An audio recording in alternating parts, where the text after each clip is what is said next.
జ్ఞానానంద ఆశ్రమంలో ఏం జరుగుతుంది?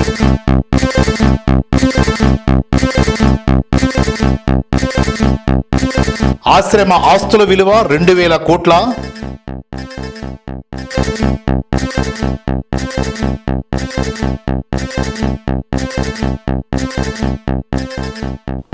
ఈ ఆస్తులను కొల్లగొట్టడానికే రాజకీయ పక్షాలు ఉవ్విళ్ళూరుతున్నాయా?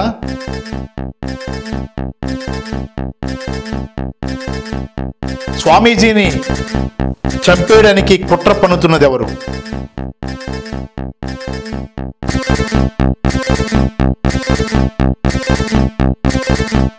నమస్తే, వెల్కమ్ టు అవర్ ఛానల్. నేను జర్నలిస్ట్ ప్రసాద్. హిందూ ధార్మికత కోసం, హిందూ భావజాలాన్ని ప్రజల్లో తీసుకెళ్లేందుకు, అలాగే ఆధ్యాత్మిక చింతన పెంచేందుకు కృషి చేస్తున్న స్వామీజీల విషయంలో రాష్ట్రంలో ఏం జరుగుతుంది? ఎంతో కష్టపడి ఎన్నేళ్లుగా స్థాపించుకున్న ఆశ్రమ స్థలాలు సైతం కొట్టేయడానికి కొంతమంది భూ కబ్జాదారులు చేస్తున్న కుట్రలు ఇప్పుడు విశాఖపట్నంలో కనిపిస్తున్నాయి. జ్ఞానానంద ఆశ్రమాన్ని ఏర్పాటు చేసుకుని గత కొన్నేళ్లుగా ఆధ్యాత్మిక చింతన, అలాగే భక్తులకు హిందూ ధర్మ గొప్పతనాన్ని చాటు చెప్తున్న జ్ఞానానంద సరస్వతి ఉంటున్న ఆశ్రమం పైన కబ్జాదారుల కన్నుపడింది. ఈ స్థలాన్ని కొట్టేయడానికి కొంతమంది అధికార పార్టీకి సంబంధించిన వ్యక్తులు, అలాగే మరికొంతమంది భూ కబ్జాదారులు కలిసి చేస్తున్న కుట్రంతా కూడా ఇప్పుడు బయటపడుతుంది. దాని నుంచి బయటపడడానికి స్వామీజీ చేస్తున్న పోరాటం అంతా ఇంత కాదు. సుప్రీంకోర్టు నుంచి ప్రధానమంత్రి వరకు ఆయన అర్జీలు పెడుతూనే ఉన్నారు. మరి తాజాగా ఆ ఆశ్రమంపై కన్నేసిన పెద్దలు ఎవరు, అసలు ఏం జరుగుతుందన్న అంశానికి సంబంధించి పరిపూర్ణానంద సరస్వతి మనతో ఉన్నారు. స్వామి నమస్తే. స్వామి నారాయణ అండి. స్వామి, గత కొన్నేళ్లుగా మీరు ఆక్రమణదారులతో ఇబ్బంది పడుతున్నారు. ఎందుకు అంత, అంటే ఆశ్రమం ఎక్కడ ఉంది అసలు? ఎందుకు ఆశ్రమం మీద వారంతా కూడా కన్నేయడానికి ప్రధానమైన కారణం ఏంటి? అది టౌన్ మధ్యలో 10 ఎకరాల ల్యాండ్ స్వామి. అదే ప్రైమరీ ల్యాండ్ అయిపోయింది. ఇప్పుడు ప్రతి ఒక్కరికి ఈ జీవితం అశాశ్వతం తెలుసుకోలేక, సంతృప్తి లేక అలాగ ఆరాటపడి మమ్మల్ని ఇబ్బంది పెడుతున్నారు. అది స్వామి. అంటే ఇప్పుడు తాజాగా మీకు ఎదురైన సమస్య ఏంటి? ఇప్పుడు గతంలో మీ మీద కేసులు పెట్టారు స్వామి. ఆ కేసులు పెట్టారు, కోర్టు ఆదేశాలు 2012లో పెట్టారు. అదేంటి ఎక్విటాల్ అయిపోయింది. అది ఎక్విటాల్ అయిపోయిందని మళ్ళీ కొత్తగా పెట్టారు. అంటే సాధువులు భయభ్రాంతులు కొందరు పారిపోయారు. ఆడ 25 మంది సాధువులు ఉండేవారు. ఆ లోకల్ వాళ్ళు అరెస్ట్మెంట్ చూసి వెళ్ళిపోయారు. నేను అక్కడ చిన్నప్పటి నుంచి చదువుకున్నాను కాబట్టి ఆ మాటను విడిచిపెట్టలేకపోతున్నాను. ఆ గురువుకి నాకు ఉండే అనుబంధాన్ని బట్టి సాధువులు భయభ్రాంతులు చేస్తే పారిపోతే అంత ఆక్యుపై చేయొచ్చు నా ఉద్దేశం. అవును. అంటే జ్ఞానానంద ఆశ్రమం అనేది అసలు ఏం చెప్తోంది? ప్రజలకు ఎలాంటి సేవలు అందిస్తుంది? అక్కడ మఠంలో ఏంటంటే శ్రమమూర్తులకు ఆశ్రయభిక్ష, దాహార్తులకు దాహభిక్ష, అన్నార్తులకు అన్నభిక్ష, విచారణ పొందేవారికి జ్ఞానభిక్ష, అనాథులకు ఆశ్రయము, వాళ్ళకి కటింగ్కి వెళ్ళిపోయిన గోవులు ఇటువంటివి ఉంటాయి. గోవులకి ఎద్దులే వచ్చాయి. అవి సుమారు 250 వరకు ఉన్నాయి ఇప్పుడు. వాటికి ఆశ్రయము, అనాథ పిల్లలు, ముసలి వాళ్ళు ఉన్నారు. అవి చేస్తున్న టెంపుల్స్ ఉన్నాయి. అవును. ధార్మిక కార్యక్రమాలు ఏమైనా నిర్వహిస్తుంటారా ఈ మన మఠం ద్వారా? ప్రవచనాలు ఇస్తామండి. ఓకే. పల్లెటూరులో సింగిల్ స్కూల్ పాఠశాలలు ఉన్నాయి. అవును. తర్వాత పల్లెటూరులో ఎవరైనా అక్కడ నిరాదరణకు గురైతే, పల్లెటూరే కదా పట్టణం కదా, ఎవరైనా నిరాదరణకు గురైతే అక్కడ మఠంలో షెల్టర్ ఇస్తాము. స్వామి, అంటే మీరు ఇన్నేళ్లుగా సేవా కార్యక్రమాలు చేస్తూ ఉన్నారు, రకరకాల కార్యక్రమాలు చేస్తూ, ధార్మిక కార్యక్రమాలు చేస్తూ ఉన్నారు. ఎప్పుడు మీకు సమస్య ఎప్పుడు మొదలైంది?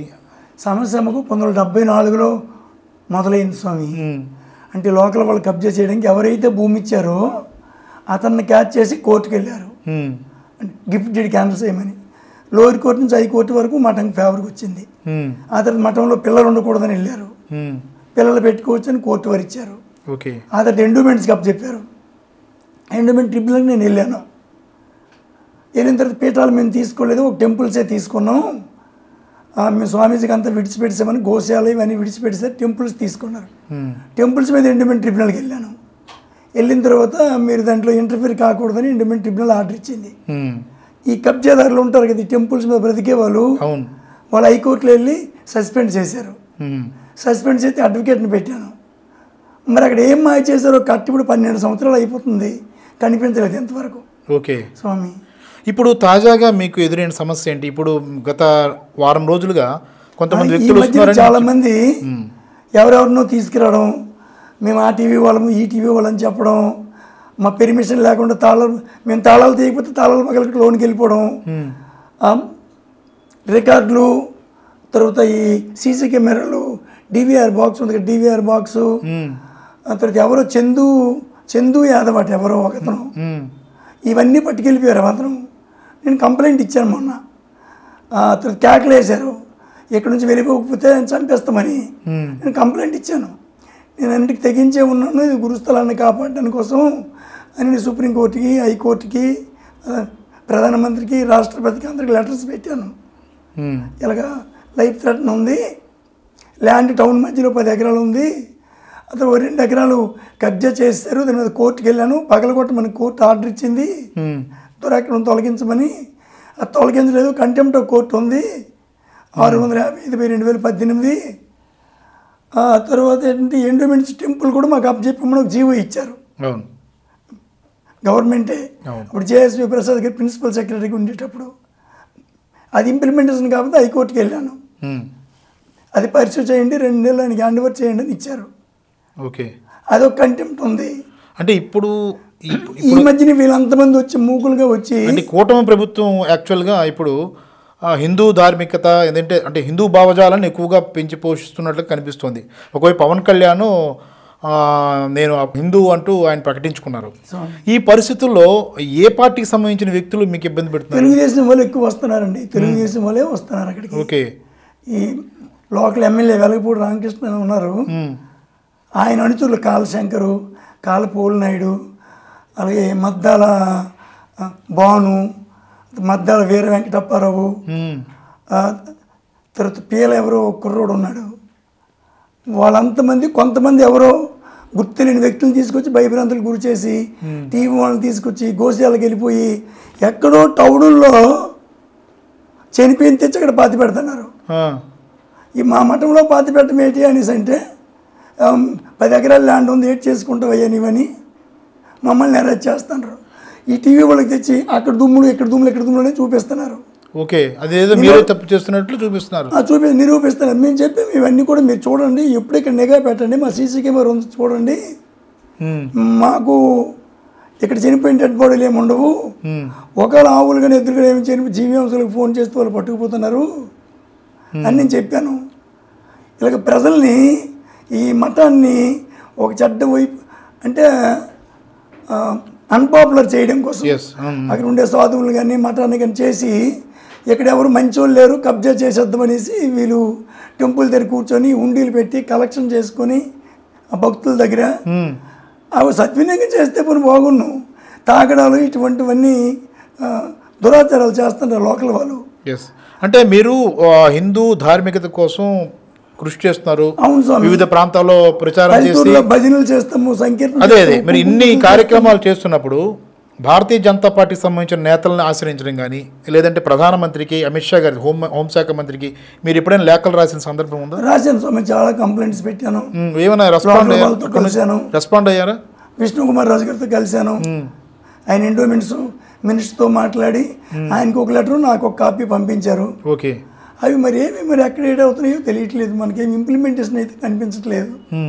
నేను చాలా లెటర్స్ పెట్టాను స్వామి, ఇప్పుడు కూడా ఈవేళ కూడా పంపించాను, ఒక 3 days బ్యాక్ పంపించాను. వాళ్ళు ఎప్పుడూ హెరాస్మెంట్ చేస్తుంటే ఆ రోజు పంపిస్తున్నాను.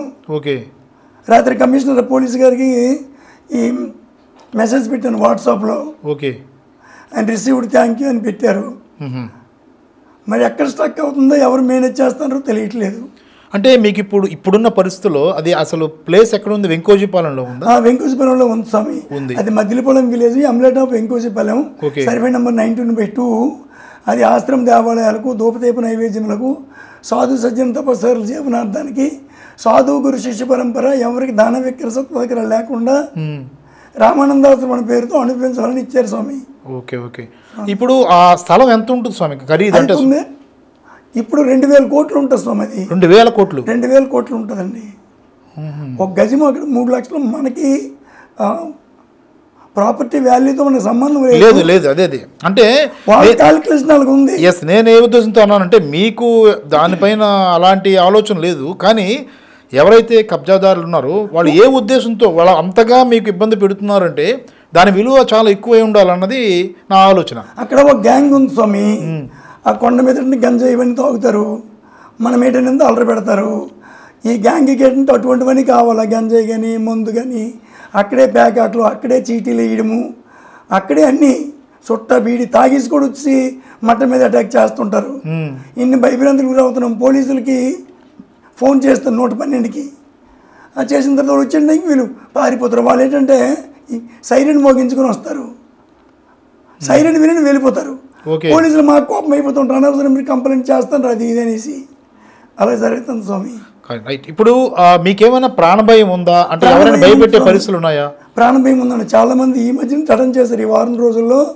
నీవు ఎక్కడి నుంచి వెళ్ళకపోతే చంపేస్తామని కాళశంకర వర్గీయులు, తర్వాత వెలగపూడి వర్గీయులు, లోకల్ కార్పొరేటర్ ఒక ఆవిడ అప్పర్ శ్రీ విద్య అని ఉంది, ఆవిడే వాళ్ళ హస్బెండ్. ఓకే. ప్రతిరోజు దృఢం చేయడమే, వాళ్ళతో మనుషులకు పంపించడము. తర్వాత మనతో వారంట మాంసం బడ్డీలు ఇటువంటివన్నీ పెడతానండి. అది ధార్మిక సంస్థ. అది నేను కమిషనర్, జీవీఎంసీ కమిషనర్ కూడా లెటర్లు పెట్టాను, అవన్నీ తీయండి. దురాచారం అండి. మాంసం కుట్లేటి, అక్కడ చేపలు అమ్మడం ఏంటి, అక్కడ హోటల్స్ పెట్టి అన్వి భోజనం అమ్ముతున్నారు, అవి దురాచారం అండి. మఠాల దగ్గర నేను ఇసురులు పెట్టాను, అక్కడే మందు తాగేస్తారు, సీసాలు విరిచేస్తారు గోశాలలో. తర్వాత అటువైపు ఆంజనేయ బొమ్మ వెనక్కి విడిచిపెట్టేస్తుంటారు. అవన్నీ ఒకసారి ఫోటో తీసి కూడా పెట్టాను లోకల్ సిఐ గారికి. అవును. అంటే మొన్నటికి మొన్న ఒక ఛానల్లో నేను చూశాను, అంటే ఆవుల్ని మీరు కరెక్ట్గా చూడటం లేదు, వాటి బాధ్యతల్ని అంటే అవి ఎలా పెంచాలి ఏంటనేది దీని మీద నిర్లక్ష్యం వహిస్తున్నారంటూ ప్రచారం చేస్తున్నారు. అది ఎంతవరకు కరెక్ట్ అంటారు?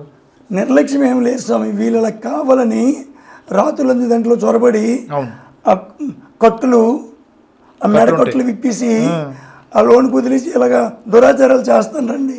అంటే మమ్మల్ని అన్పాపులర్ చేయాలండి. మాకు గురువు గారి శిష్యులు పబ్లిక్ మీద ఆధారపడలేదండి. అది ప్రైవేట్ ప్రాపర్టీ, ప్రైవేట్ భక్త బృందం ఉంది, వాళ్ళు పోషిస్తున్నారండి. పచ్చగడ్డి కానీ, తౌడు కానీ, ఇటువంటివి ఏవి కానీ, ఎండుగడ్డి కానీ అక్కడ ఎప్పుడు కూడా స్టాక్ ఉంచుతారండి. ఏది కావాలంటే అది ఇస్తారు వాళ్ళు. అటువంటి లోపం చేయట్లేదు. ఈ ల్యాండ్ గ్రాబర్స్ ఏంటంటే ఆ విధంగా వక్రీకరిస్తున్నారు ప్రజల్ని. ఓకే. ఓకే. ఇప్పుడు మీరు ప్రభుత్వాల నుంచి ఏమి కోరుకుంటున్నారు? మీకు ఇప్పుడున్న పరిస్థితుల్లో ఆల్రెడీ అందరికీ కంప్లైంట్ చేశారు, మీరు ఒక అసంతృప్తితో ఉన్నారు. ఎందుకంటే కంప్లైంట్ పెడుతున్నారు, వెంటనే స్పందన రావడం లేదని బాధతో ఉన్నారు.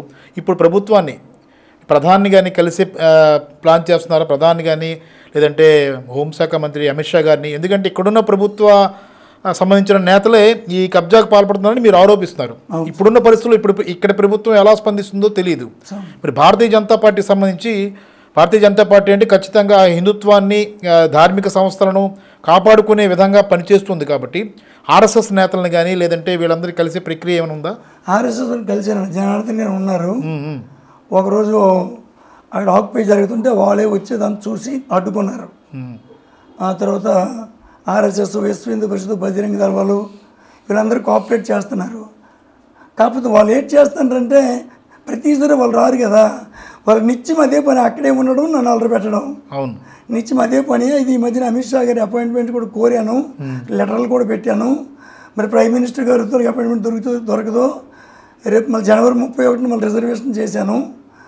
ప్రయాగరాజ్ వెళ్ళి అక్కడ కుంభమేళాల్లో పాల్గొని అలా కలుద్దామని, యోగి ఆదిత్యనాథ్ గారు కలుద్దామని ప్రపోజల్ పెట్టి మొన్నే ఢిల్లీ వెళ్ళి వచ్చాను స్వామి. అపాయింట్మెంట్ దొరకలేదు. ఓకే. ఓకే స్వామి. అంటే కలిస్తే, ప్రధాని గారు కలిస్తే మీరు ఏం కోరుకుంటారు? అంటే మీకున్న పడుతున్న ఇబ్బందుల నుంచి ఎలా గట్టెక్కాలని చూస్తున్నారు? అవును స్వామి. అంటే మనకి ఏంటంటే అక్కడ నిత్యము నిఘా వేసి మేము పెట్టిన కంప్లైంట్ నిజమా కాదా పర్యవేక్షించి మనకు న్యాయం చేస్తే చాలు. అవును. ఇప్పుడు డాక్యుమెంట్ మంది వాళ్ళకి ఎటువంటి ఇది లేదు. అవును. డాక్యుమెంట్లు పరిశీలించి మనకు న్యాయం చేస్తే చాలు. తప్పు ఎవరు చేసినా వాళ్ళు శిక్షించవచ్చు. అవును. తప్పు లేకుండా వీళ్ళు అధికారులను కూడా వక్రీకరణ చేస్తున్నారు. జిల్లా అధికారులను పొలిటికల్గా బెండ్ చేస్తున్నారు. జిల్లా అధికారులు కూడా మాట్లాడలేని స్థితిలో ఉన్నారు. అక్కడ వాళ్ళు వస్తే పొలిటీషియన్ దగ్గర చేతులు కట్టుకుని ఉంటారు, ఐఏఎస్ ఆఫీసర్లు కూడా. అవును. అంటే భద్రత ఏమైనా కోరుకుంటున్నారా మీరు? మీకు భద్రత రక్షణ కావాలని కోరుకుంటున్నారా? రక్షణ కావాలని కంప్లైంట్ ఇచ్చాను స్వామి. ఓకే. లైఫ్ థ్రెట్ ఉంది మాకు కానీ మఠవాసులకు కానీ. గోవులు చాలా పోతున్నాయి, వెనుక కంచి విప్పి పట్టుకుపోతున్నారు. అవన్నీ కూడా కంప్లైంట్లు పెట్టాను స్వామి. అది పోలీసు వారు ఏంటంటే మరి యాక్షన్ తీసుకుని నిఘా చేసి మఫ్టీలో ఉండి ఏదో చెయ్యాలి. అవును అవును స్వామి. ఇది విన్నాం కదా ఒక స్వామీజీ ఆవేదన.